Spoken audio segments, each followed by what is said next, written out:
Hey, this is M. Shadows from Avenged Sevenfold. Well, our new album is called Nightmare, and it comes out July 27th, 2010. And it's basically the darkest record we've ever written, musically and lyrically and emotionally. It's very dedicated to our brother Jimmy, the REV, who passed away during the making of the record. So there's a lot of depth on it, and you know, it's a hard record to listen to for a lot of people, including myself. And I think through all the pain that's in the record, it's going to be an important record for a lot of people to listen to. So we're excited about it in that aspect, but not excited about the situation that we've been through.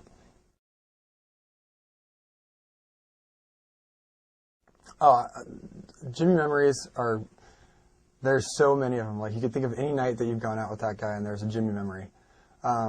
Since we're in New York, one of my favorite Jimmy memories is one of our first times in New York.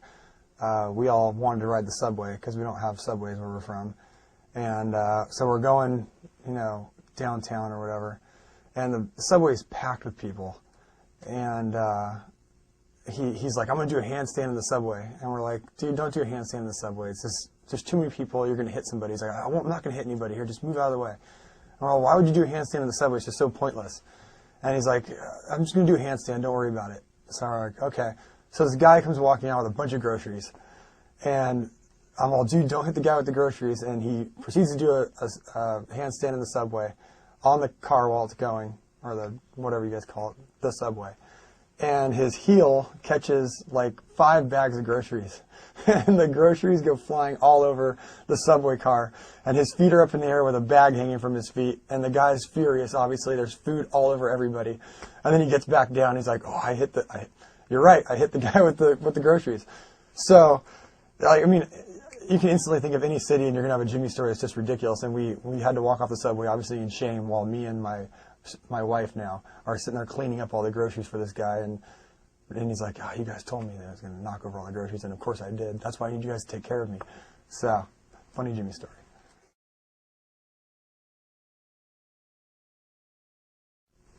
Well, we made a tribute video basically for family and friends, and we were also touched by it.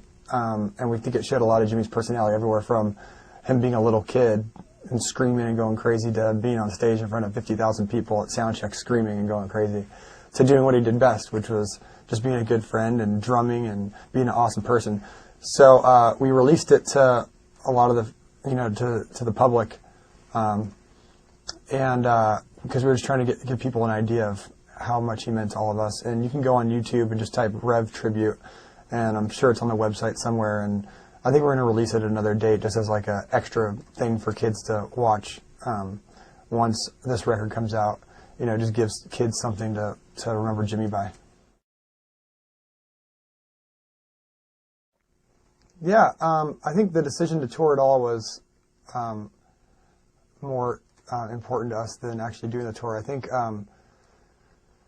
at first, you know, to take you through the process a little bit of when Jimmy passed away, we didn't really want to continue at all. And then we decided, you know, a few weeks later that we wanted to finish the record in his legacy, and you know, complete his legacy and show people what he had already written, since he had written the whole thing. After that, you know, it's all baby steps. After that, you know, we got Mike. We said we're not doing it unless there's a drummer that can play the parts right. And then we got Mike Portnoy to do that. Then we got offered a bunch of tours, and we turned everything down, and we just really didn't have any interest in going on stage. And then we thought about it, and we said, you know what? People need to hear this record, and they need to hear, you know, the last work that Jimmy did. And the only way to do that is to kind of go out and do some touring. And then we said, well, we'll go tour, but we're not touring with, we don't want a permanent drummer. We don't want to look back and see some guy back there. And, you know, because Avenged Sevenfold was all about brothers. It wasn't about, you know, being in a band. It just wasn't important to us. So then Mike Portnoy had helped us so much on the record, he came to us and said, if you guys need me to tour, I'd be glad to push all Dream Theater stuff back until next year. And I'd love to go on the road with you guys. And we felt comfortable enough with Mike. And since he's played on the record, we felt it would be a special experience and a good way to go out there. It's going to be the hardest thing in the world. But, you know, Disturbed are our friends. Stone Sour guys are our friends. Hell Yeah, those guys are our friends. And we just feel like going out on the road with some friends and the support group that's going to be out there, and having Mike Portnoy playing the drums. It's going to be really hard, and right now I don't think anyone in the band's emotionally ready for it, but that's why we're taking so much time and not touring until mid-August, because we're just giving ourselves time to kind of warm ourselves up to the idea of it. But yeah, I mean, for the kids, I think it's going to be an emotional and really cool experience. We're going to go out there and try to kick ass like we always do, and looking forward to it, but not looking forward to it. So we'll see you guys out there, but and I'm sure once the first couple weeks of shows go through, it'll get easier for us.